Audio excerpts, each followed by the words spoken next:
Assalamualaikum warahmatullahi wabarakatuh. Selamat pagi, salam sejahtera bagi kita semua. Mohon maaf hari ini tadinya saya ingin merencanakan untuk kita ketemu karena sudah sekian minggu ya kita libur dan mumpung masih bulan Syawal saya ingin mengucapkan mohon maaf lahir batin, selamat Idul Fitri untuk Anda semua yang merayakan.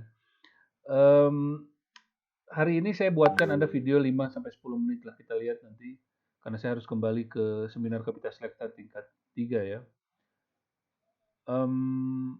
Today topik kita adalah filosofi biaya.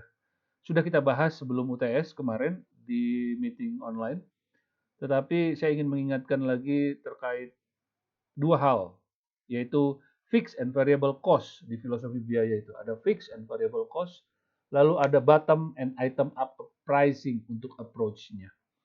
Oke, saya hanya ingin mengingatkan dulu, sebelumnya saya akan mematikan video ya, sehingga Anda bisa fokus di PowerPoint saya. Oke, saya coba perlihatkan Anda dulu satu yang saya ingin perlihatkan, yaitu rencana pembelajaran semester.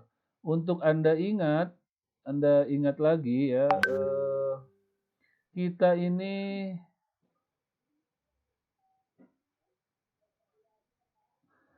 ini ada pada week 8. Sebenarnya kita realnya ada di week 9, tanggal 6 Februari. Namun memang minggu lalu ternyata ada yang libur ya, dan UTS, ternyata kan UTS kita duluan dan kita harus ngambil UTS. Week UTS Anda tidak bisa kuliah, padahal kita udah UTS duluan. Nanti kita sesuaikan lah. Tapi materi ini saya coba combine antara dasar dan komponen pembutuhan harga ya, atau filosofi biaya yang minggu lalu juga saya bahas, dan bagaimana kita melihat fixed and variable cost termasuk menggunakan bottom and item up approach. Tapi bottom and item up ini akan terus-terusan saya ulang. Jadi minggu depan tanggal 9 Februari ya, 9 Juni, maaf, 9 Juni itu akan saya bagi lagi dan saya pengen kita praktis lah minggu depan online, oke? Okay? Sorry. Kita kembali lagi. So, apa itu filosofi biaya dan pendekatan bottom and item up approach? Kita lihat nanti. Saya pengen, ya ini perasaan tapi kita skip. Saya pengen Anda nanti belajar ini. Apa yang sudah Anda pelajari, Anda lihat-lihat lagi please, karena hari ini saya mau Anda praktis walaupun tidak dinilai, tapi saya mau Anda praktis dan kirim ke saya. Lalu Anda memahami bagaimana menghitung fixed and variable cost. Kedua, Anda mencoba penghitungan item up. Bottom up juga, tapi bottom up saya pikir sederhana, banyak di YouTube, banyak di internet. Tapi yang saya ingin ajarkan kepada Anda di rekaman ini adalah item up approach. Dan nanti Anda coba belajar simulasi menghitung harga paket wisata lalu kirim ke saya. Dan Anda sampaikan apa pendekatan Anda nanti di kertas selembar saja ya. Ini hanya untuk praktis hari ini. Oke, refreshing saja yang sudah kita sampaikan minggu sebelum UTS. What have you learned so far? Saya menyampaikan kepada Anda 10 atau 8 atau 10 metode penghitungan harga yang biasanya diberlakukan di luar sana. Filosofi biaya. Dan ingat, efektivitas dan efisiensi menentukan harga. Ya, jadi kita perlu memainkan itu. Tapi sederhananya di tour itu ada 4 yang ingin saya share. Tadi kemarin 8 sampai 10, sekarang 4 saja. Oke. Kemarin kan sampai break even point, sampai ke bagaimana Anda investasi dan lain sebagainya. Itu cukup jelimet lah. Hanya informasi saja buat Anda. Nah, yang pertama adalah cost plus pricing. Ingat, ini untuk tour sangat kepake. Harga yang ditentukan setelah menentukan semua biaya yang bisa dibagi dalam fixed dan variable cost. Jadi, poin intinya adalah bagaimana fixed dan variable cost dilakukan. Pendekatannya ada 2, bottom up, ya. Bottom up juga ada 2 lagi, ya. Yang dari atas ke bawah, bawah ke atas. Yang namanya bottom up, ya. Dan yang saya tambahin satu lagi item up. Oke, item up. Jadi setiap item di up. Kalau bottom up dari bawah ke atas, oke, bottom up dari bawah ke atas, harga bawah lalu ditambahin gitu ya, ditotalin semua dan ditambahin fixed variable cost. Tapi intinya semuanya masuk dalam skema cost plus pricing. Jadi menentukan biaya dan menambahkan harga. Yang kedua, ingat, mudahnya pakai target return pricing. Penghitungan harga menggunakan metode ROI, Return on Investment, tetapi ini juga sering dipakai di tour atau di kendaraan atau di kegiatan produk lain.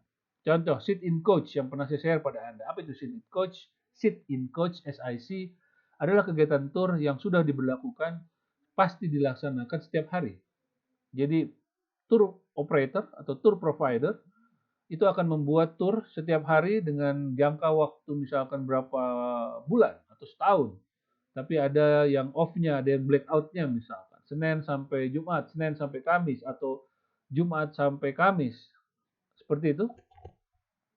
Dan dia sudah menghitungnya secara return of investment. Jadi satu bis, satu mobil, setiap hari jalan walaupun isinya 2, 3, 4. Nah, mereka akan dapat untung setelah mendapatkan minimum berapa. Dan itu dihitungnya bukan hanya per hari, tetapi per tahun atau per sekian periode berdasarkan investment. Ini contohnya leasing APV Arena.